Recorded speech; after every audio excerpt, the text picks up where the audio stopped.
Olá, gente querida. Bem, continuamos com a nossa leitura bíblica, chegando agora ao capítulo 24 de Atos dos Apóstolos. Vimos até aqui que, ao final da sua terceira viagem missionária, Paulo dirigiu-se até Jerusalém, onde acabou preso e julgado pelo Sinédrio. Houve nesse contexto até mesmo uma conspiração para matar Paulo. O comandante do destacamento romano em Jerusalém, alertado a esse respeito e tentando evitar uma confusão maior, providenciou a transferência de Paulo para a cidade portuária de Cesareia, distante ali uns 88 quilômetros. Lá, Paulo foi apresentado ao governador Félix, procurador da Judéia e governador da Samaria, entre os anos 48 e 54. Assim, Paulo foi retirado às pressas de Jerusalém e, numa operação noturna, inclusive, conduzido por soldados até Cesareia para sua própria segurança. Chegando lá, Paulo foi mantido sob custódia no Palácio de Herodes, residência oficial do governador romano, até que os acusadores viessem de Jerusalém para dar então andamento ao caso diante do procurador. E assim, então, nosso texto começa no verso 1, dizendo que 5 dias depois, o sumo sacerdote Ananias chegou com alguns dos líderes do povo e um advogado chamado Tértulo para exporem ao governador sua causa contra Paulo. Bem, as acusações foram apresentadas, logo após o governador Félix possibilitou a Paulo fazer também a sua defesa.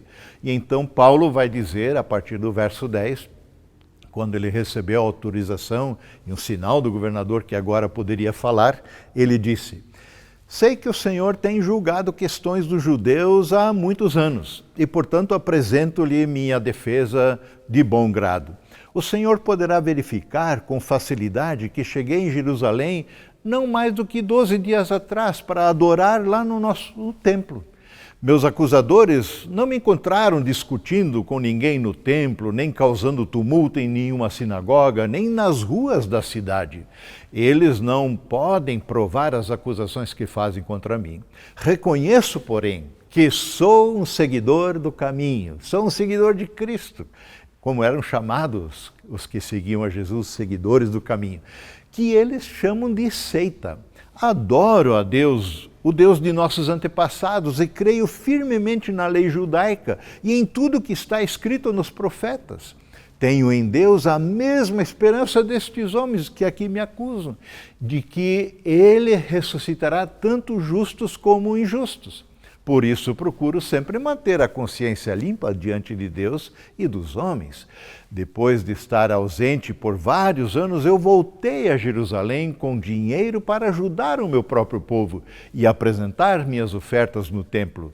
Meus acusadores, segue Paulo, me viram no templo depois que completei minha cerimônia de purificação. Não havia multidão nenhuma ao meu redor, nenhum tumulto, só estavam ali alguns judeus da Ásia, e são eles que deveriam estar aqui diante do Senhor para me acusar, se é que eles têm algo contra mim. Pergunte a esses homens que estão aqui, de que crimes o conselho dos líderes do povo me considerou culpado, exceto pela ocasião em que eu gritei lá na plenária, quando estava sendo julgado no Sinédrio: estou sendo julgado diante dos senhores porque eu creio na ressurreição dos mortos.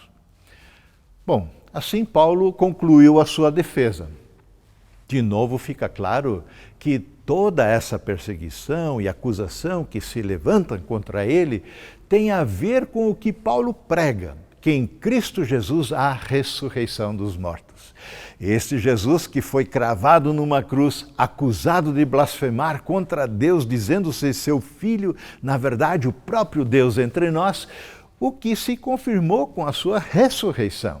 Sim, a ressurreição dos mortos a ressurreição de Cristo entre os mortos e a ressurreição dos mortos que existe em Cristo pela fé nele, continua sendo o cerne da pregação dos apóstolos e o ponto de discórdia com os que não creem. E Paulo, Pedro, os demais apóstolos, os cristãos pelos séculos afora e seguidores de Jesus de todos os tempos estão dispostos a pagar com um alto preço por esse aspecto inegociável do Evangelho. Jesus morreu na cruz pelos nossos pecados, mas a morte não pôde conter o autor e consumador da vida. Deus, o Pai, o ressuscitou dentre os mortos e ele ascendeu aos céus, está sentado à direita de Deus Pai, onde virá para julgar vivos e mortos e onde intercede por nós. Essa é a base da nossa fé. Alguns dias depois, segue o texto lá em Atos, Félix voltou com a sua esposa Drusila, que era judia, mandou chamar Paulo e os dois ouviram enquanto ele estava falando a respeito da fé em Cristo Jesus.